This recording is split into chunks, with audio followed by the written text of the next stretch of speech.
ओम शांति।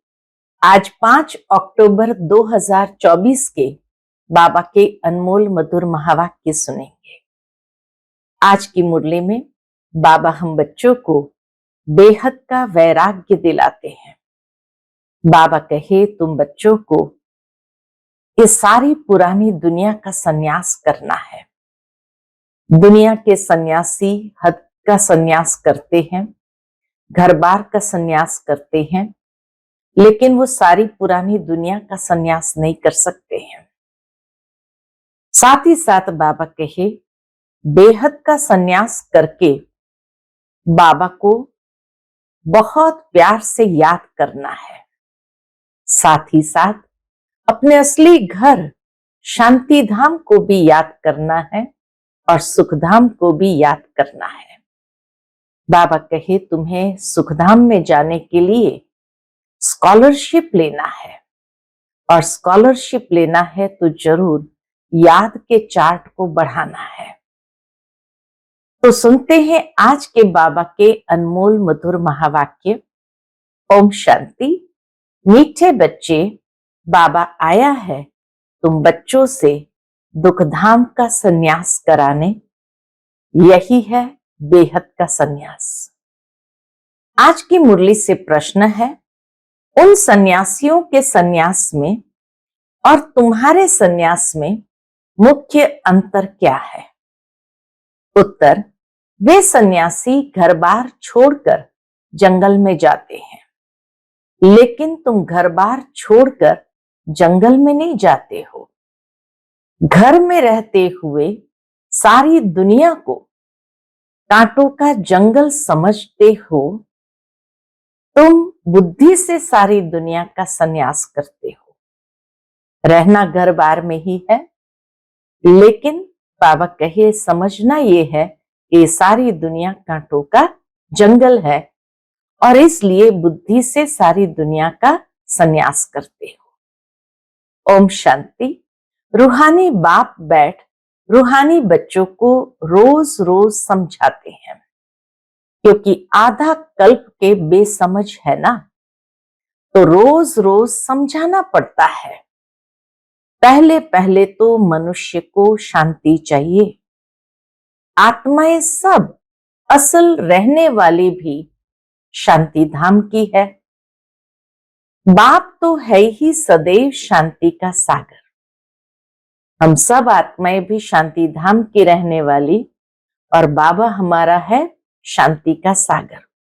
अभी तुम शांति का वर्षा प्राप्त कर रहे हो।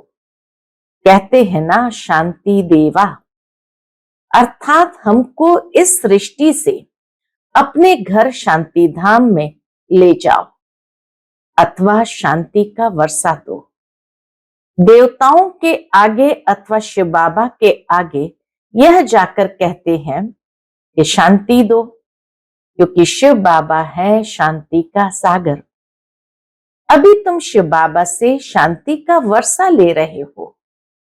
बाप को याद करते करते तुमको शांति धाम में जाना है जरूर। नहीं याद करेंगे तो भी जाएंगे जरूर। बाबा कहे चाहे शिव बाबा को याद करो या न करो, हर एक आत्मा को जाना तो है शांति धाम। याद इसीलिए करते हो कि पापों का बोझा जो सिर पर है वह खत्म हो जाए। शांति और सुख मिलता है एक बाप से, क्योंकि वह सुख और शांति का सागर है। वह चीज ही मुख्य है। सुख और शांति ही मुख्य चीज है। शांति को मुक्ति भी कहा जाता है, और फिर जीवन मुक्ति और जीवन बंद भी है। दोनों का कॉन्ट्रास्ट बाबा बताते हैं कि एक है मुक्ति जहां शांति मिलती है, फिर है जीवन मुक्ति और जीवन बंद। अभी तुम जीवन बंद से जीवन मुक्त हो रहे हो। सतयुग में कोई बंधन नहीं होता है। गाया भी जाता है, सहज जीवन मुक्ति व सहज गति सदगति। अब दोनों का अर्थ तुम बच्चों ने समझा है। गति और सदगति, या मुक्ति जीवन मुक्ति और जीवन बंद, बाबा कहे इन सब शब्दों का अर्थ तुम बच्चों ने समझा है। गति कहा जाता है शांति धाम को, सदगति कहा जाता है सुख धाम को। सुख धाम, शांति धाम, फिर यह है दुख धाम। तुम यहां बैठे हो, बाप कहते बच्चे शांति धाम घर को याद करो।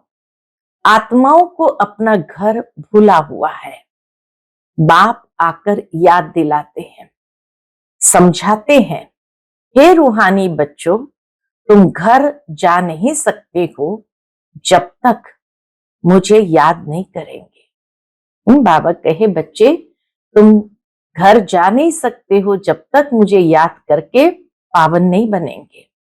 याद से तुम्हारे पाप भस्म हो जाएंगे, आत्मा पवित्र बन फिर अपने घर जाएगी।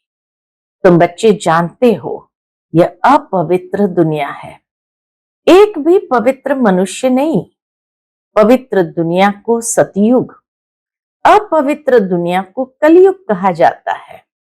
राम राज्य और रावण राज्य, रावण राज्य से अपवित्र दुनिया स्थापन होती है। यह बना बनाया खेल है ना, ये बेहद का बाप समझाते हैं। उनको ही सत्य कहा जाता है। सत्य बातें तुम संगम पर ही सुनते हो, फिर तुम सतयुग में जाते हो।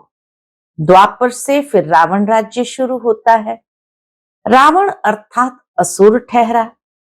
असुर कभी सत्य नहीं बोल सकते। हम बाबा इसीलिए कहते ये झूठी दुनिया है, क्योंकि एक तरफ है देवता, एक तरफ है असुर। तो इस दुनिया को कहा ही जाता है आसुरी दुनिया, और असुर कभी सत्य नहीं बोल सकते, इसलिए इसको कहा जाता है झूठी माया, झूठी काया, झूठा सब संसार। आत्मा भी झूठी है तो शरीर भी झूठा है। आत्मा में संस्कार भरते हैं ना, चार धातुएं है ना, सोना, चांदी, तांबा, लोहा, सब खाद निकल जाती है। बाकी सच्चा सोना तुम बनते हो इस योग बल से। तुम जब सतयुग में हो तो सच्चा सोना ही है, फिर चांदी पड़ती है तो चंद्रवंशी कहा जाता है, फिर तांबे की, लोहे की खाद पड़ती है द्वापर कलयुग में। फिर योग से तुम्हारे में जो चांदी, तांबा, लोहा की खाद पड़ी है वह निकल जाती है। इसीलिए योग को अग्नि कहा जाता है। इस योगाग्नि में चांदी, तांबा और लोहे की खाद सब सोने में से निकल जाती है और आत्मा प्योर सोना बन जाती है। पहले तो तुम सब आत्माएं शांति धाम में हो, फिर पहले पहले आते हो सतयुग में, तो उसको कहा जाता है गोल्डन एज्ड। तुम सच्चा सोना हो। योग बल से सारी खाद निकलकर बाकी सच्चा सोना बचता है। शांति धाम को गोल्डन एज नहीं कहा जाता है। शांति धाम, परम धाम गोल्डन एज नहीं है। Golden age, silver age, copper age यहां कहा जाता है, इस दुनिया पर कहा जाता है। शांति धाम में तो शांति है। आत्मा जब शरीर लेती है तब गोल्डन एज कहा जाता है। फिर सृष्टि ही गोल्डन एज बन जाती है। सतो प्रधान 5 तत्वों से शरीर बनता है। पावन प्रकृति से, सतो प्रधान प्रकृति से शरीर बनता है। आत्मा सतो प्रधान है तो शरीर भी सतो प्रधान है। फिर पिछाड़ी में आकर आयरन एजेड शरीर मिलता है, क्योंकि आत्मा में खाद पड़ती है।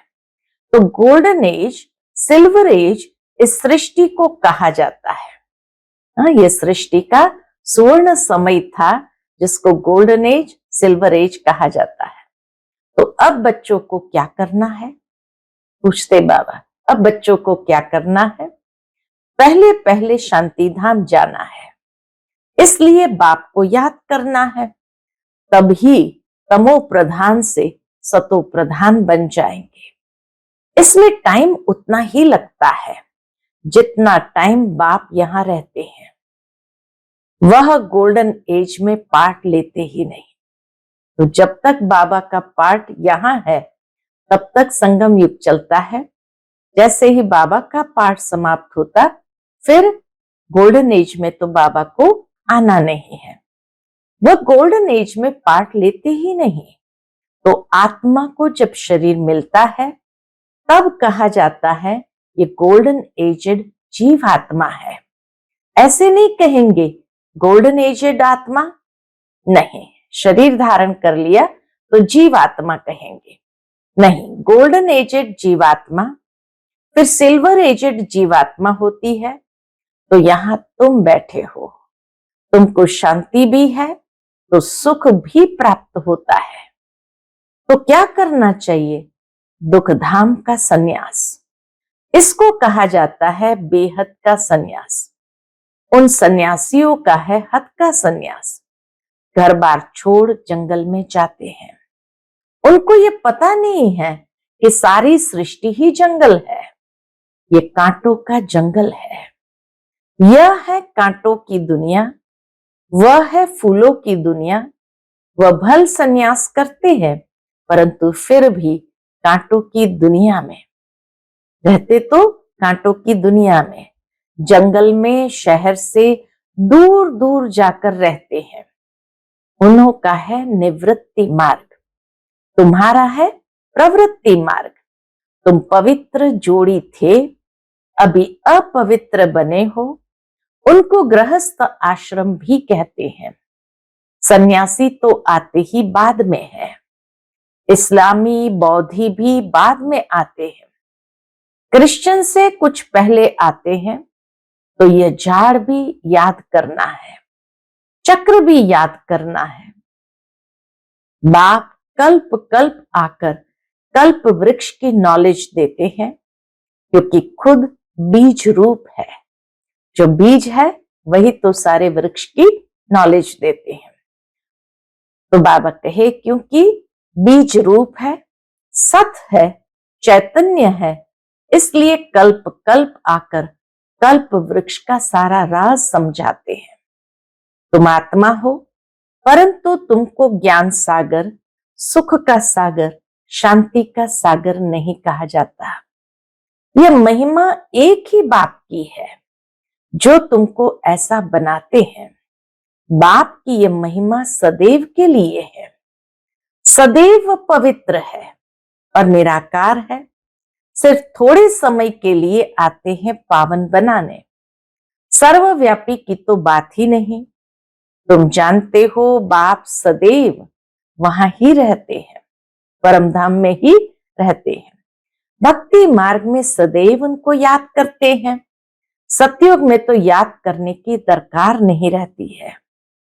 रावण राज्य में तुम्हारा चिल्लाना शुरू होता है, वही आकर सुख शांति देते हैं। जब आत्माएं पुकारती है तो बाबा आकर सुख शांति देते हैं। तो फिर जरूर अशांति में उनकी याद आती है। बाप समझाते हैं हर 5000 वर्ष बाद मैं आता हूं। आधा कल्प है सुख, आधा कल्प है दुख। आधा कल्प के बाद ही रावण राज्य शुरू होता है। इसमें पहला नंबर मूल है देह अभिमान। दुख का कारण मूल है देह अभिमान। उसके बाद ही फिर और विकार आते हैं। अब बाप समझाते हैं अपने को आत्मा समझो।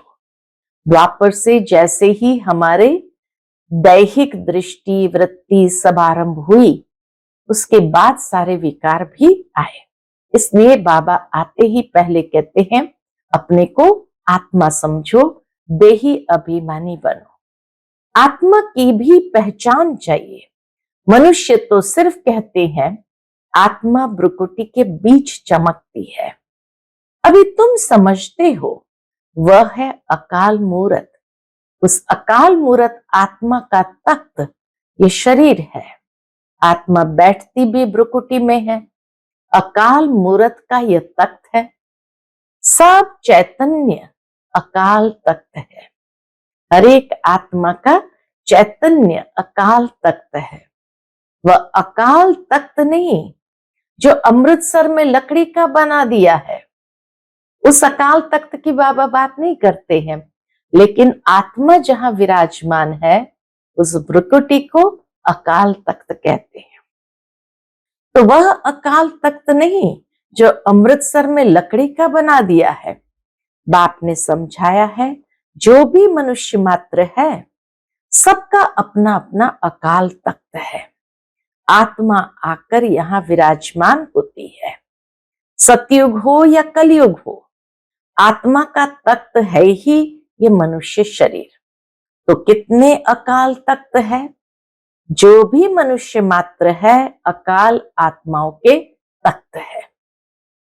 आत्मा एक तख्त छोड़ झट दूसरा लेती है। पहले छोटा तख्त होता है, फिर बड़ा होता है। ये शरीर रूपी तख्त छोटा बड़ा होता है। वह लकड़ी का तख्त जिसको सिख लोग अकाल तख्त कहते हैं, वह तो छोटा बड़ा नहीं होता। यह किसको भी पता नहीं है कि सब मनुष्य मात्र का अकाल तख्त ये भ्रुकुटी है। आत्मा अकाल है, कब विनाश नहीं होती। आत्मा को तख्त भिन्न भिन्न मिलते हैं। सतयुग में तुमको बड़ा फर्स्ट क्लास तख्त मिलता है, उनको कहेंगे गोल्डन एज तख्त, उनको कहेंगे गोल्डन एज तख्त। फिर उस आत्मा को सिल्वर कॉपर आयरन एज तख्त मिलता है। फिर गोल्डन एज तख्त चाहिए तो जरूर पवित्र बनना पड़े। इसलिए बाप कहते हैं माम एकम याद करो तो तुम्हारी खाद निकल जाएगी, फिर तुमको ऐसा दैवी तख्त मिलेगा। अभी ब्राह्मण कुल का तख्त है, पुरुषोत्तम संगम युग का तख्त है, फिर मुझ आत्मा को यह दैवी तख्त मिलेगा। ये बातें दुनिया के मनुष्य नहीं जानते। देह अभिमान में आने के बाद एक दो को दुख देते रहते हैं, इसलिए इनको दुखधाम कहा जाता है। अब बाप बच्चों को समझाते हैं, क्या समझाते हैं? शांति धाम को याद करो जो तुम्हारा असली निवास स्थान है। घर को याद करो जो असली निवास स्थान है। सुखधाम को याद करो, इनको भूलते जाओ, इनसे वैराग। इस दुनिया को भूलते जाओ, इनसे वैराग। ऐसे भी नहीं सन्यासियों मिसल घर बार छोड़ना है। बाप समझाते हैं वह एक तरफ अच्छा है, दूसरे तरफ बुरा है। तुम्हारा तो अच्छा ही है, उनका हठ योग अच्छा भी है, बुरा भी है, क्योंकि देवताएं जब वाम मार्ग में जाते हैं तो भारत को थमाने के लिए पवित्रता जरूर चाहिए, तो उसमें भी मदद करते हैं। बाबा कहे दुनिया के सन्यासी उसमें भी मदद करते हैं। भारत ही अविनाशी खंड है। बाप का भी आना यहाँ होता है, तो जहां पर बेहद का बाप आते हैं वह सबसे बड़ा तीर्थ हो गया ना। हाँ, आबू है सबसे बड़ा तीर्थ। सर्व की सदगति बाप ही आकर करते हैं, इसलिए भारत ही ऊंचे से ऊंचा देश है। सभी देशों में महान देश भारत है, सभी तीर्थों में महान तीर्थ आबू है। मूल बात बाप समझाते हैं, बच्चे याद की यात्रा में रहो। गीता में भी मनमना भव अक्षर है, परंतु बाप कोई संस्कृत नहीं बतलाते हैं। बाप मनमना भव का अर्थ बताते हैं। देह के सब धर्म छोड़, मनमना भव का अर्थ क्या है? देह के सब धर्म छोड़ अपने को आत्मनिश्चय करो। आत्मा अविनाशी है, वह कभी छोटी बड़ी नहीं होती। अनादि अविनाशी पार्ट भरा हुआ है, ड्रामा बना हुआ है। पिछाड़ी में जो आत्माएं आती है उनका बहुत थोड़ा पार्ट है, बाकी टाइम शांति धाम में रहते हैं। स्वर्ग में तो आ न सके, पिछाड़ी को आने वाले वहां ही थोड़ा सुख वहां ही थोड़ा दुख पाते हैं। बाबा कहे जो आत्माएं पिछाड़ी में उतरती है तो पिछाड़ी में ही थोड़ा सुख थोड़ा दुख पाते हैं। जैसे दिवाली पर मच्छर कितने ढेर निकलते हैं, सुबह को उठकर देखो तो सब मच्छर मरे पड़े होंगे। तो मनुष्य का भी ऐसे है, पिछाड़ी में आने वाले की क्या वैल्यू रहेगी। जैसे जानवर मिसल ठहरे तो बाप समझाते हैं ये सृष्टि का चक्र कैसे फिरता है। मनुष्य सृष्टि रूपी झाड़ छोटे से बड़ा, बड़े से छोटा कैसे होता है। सतयुग में कितने थोड़े मनुष्य, कलयुग में कितनी वृद्धि हो, झाड़ बड़ा हो जाता है। मुख्य बात बाप ने इशारा दिया है, गृहस्थ व्यवहार में रहते मामेकम याद करो, 8 घंटा याद में रहने का अभ्यास करो। स्कॉलरशिप लेना है तो बाबा कहे 8 घंटा याद में रहने का अभ्यास करो। याद करते करते आखिरन पवित्र बन बाप के पास चले जाएंगे तो स्कॉलरशिप भी मिलेगी। पाप अगर रह जाएंगे तो फिर जन्म लेना पड़े, सजाएं खाते हैं तो फिर पद भी कम हो पड़ता है। हिसाब किताब चुकतू तो सबको करना है। जो भी मनुष्य मात्र है अभी तक भी जन्म लेते रहते हैं। इस समय देखेंगे भारतवासियों से क्रिश्चियन की संख्या ज्यादा है। वह फिर सेंसिबल भी है, पीछे आते हैं तो सेंसिबल भी है। भारतवासी तो 100% सेंसिबल थे, सतयुग त्रेता में 100% सेंसिबल थे। सो अब फिर क्या हो गए, नॉन सेंसिबल बन गए हैं, क्योंकि यही 100% सुख पाते हैं, फिर 100% दुख भी यही पाते हैं। वह तो आते ही पीछे हैं। बाप ने समझाया है क्रिश्चियन डिनाइस्टी का श्री कृष्ण डिनाइस्टी से कनेक्शन है।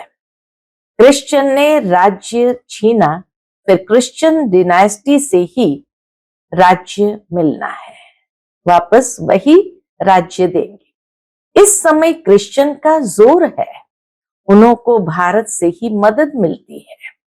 अभी भारत भूख मरता है तो रिटर्न सर्विस हो रही है।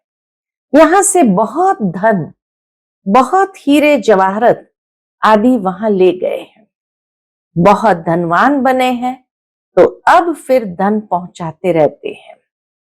उनको मिलने का तो है नहीं, राज्य उनको मिलने का तो है नहीं। तो अब तुम बच्चों को तो कोई पहचानते नहीं है, अगर पहचानते तो आकर राय लेते। तुम हो ईश्वरीय संप्रदाय, जो ईश्वर की राय पर चलते हो, वही फिर ईश्वरीय संप्रदाय से दैवी संप्रदाय बनेंगे, फिर क्षत्रिय वैश्य शूद्र संप्रदाय बनेंगे। अभी हम सो ब्राह्मण है, फिर हम सो देवता, हम सो क्षत्रिय, हम सो वैश्य, हम सो शूद्र। हम सो का अर्थ देखो कितना अच्छा है। ये बाजोली का खेल है जिसको समझना बहुत सहज है, परंतु माया भुला देती है, फिर दैवी गुणों से आसुरी गुणों में ले आती है। अपवित्र बनना आसुरी गुण है ना। बाबा कहे अपवित्रता सबसे बड़ा आसुरी अवगुण है। अच्छा, मीठे मीठे सिकिलते बच्चों प्रति माता पिता बाप दादा का याद प्यार और गुड मॉर्निंग। रूहानी बाप की रूहानी बच्चों को नमस्ते। हम सभी रूहानी बच्चों की रूहानी माता पिता बाप दादा को याद प्यार, गुड मॉर्निंग और नमस्ते नमस्ते। शुक्रिया बाबा, शुक्रिया। आज की मुरली से धारणा के लिए मुख्य सार है। पहली पॉइंट, स्कॉलरशिप लेने के लिए गृहस्थ व्यवहार में रहते कम से कम 8 घंटा बाप को याद करने का अभ्यास करना है। याद के अभ्यास से ही पाप कटेंगे और गोल्डन एज तख्त मिलेगा। दूसरी पॉइंट, इस दुख धाम से बेहद का वैराग्य कर अपने असली निवास स्थान शांति धाम और सुख धाम को याद करना है।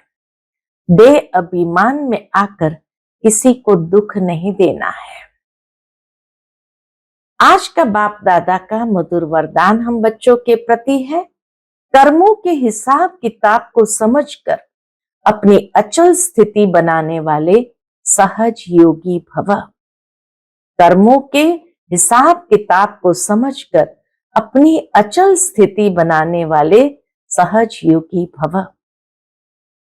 चलते चलते अगर कोई कर्मों का हिसाब किताब सामने आता है तो उसमें मन को हिलाओ नहीं, स्थिति को नीचे ऊपर नहीं करो। चलो आया तो परख कर उसे दूर से ही खत्म कर दो। अभी योद्धे नहीं बनो। सर्वशक्तिमान बाप साथ है, सर्वशक्तिमान बाप साथ है तो माया हिला नहीं सकती। सिर्फ निश्चय के फाउंडेशन को प्रैक्टिकल में लाओ और समय पर चूज करो तो सहज योगी बन जाएंगे। बाबा कहे निश्चय के फाउंडेशन को प्रैक्टिकल में लाओ और समय पर चूज करो तो सहज योगी बन जाएंगे। अब निरंतर योगी बनो, युद्ध करने वाले योद्धा नहीं। आज का स्लोगन है, डबल लाइट रहना है तो अपनी सर्व जिम्मेवारियों का बोझ बाप हवाले कर दो।